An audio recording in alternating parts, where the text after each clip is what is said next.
আমি পল্লবী।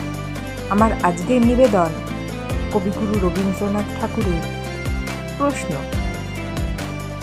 মা গো, আমার ছুটি দিতে বল, সকাল থেকে পড়েছি যে মেলা। এখন আমি তোমার ঘরে বসে করব শুধু পড়া পড়া খেলা।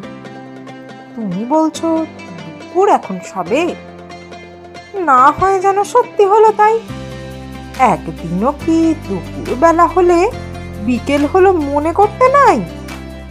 আমি তো বেশ ভাবতে পারি মনে, সূর্যি ডুবে গেছে মাঠের শেষে, বাগদি বুড়ি চুপড়ি ভরে নিয়ে শাক তুলেছে পুকুর ধারে এসে।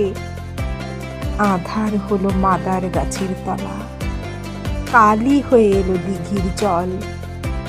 হাটের থেকে সবাই এলো ফিরে, মাঠের থেকে এলো চাষির দল। মনে কর না উঠলো সাঁঝের তারা, মনে করে না সন্ধে হলো যেন।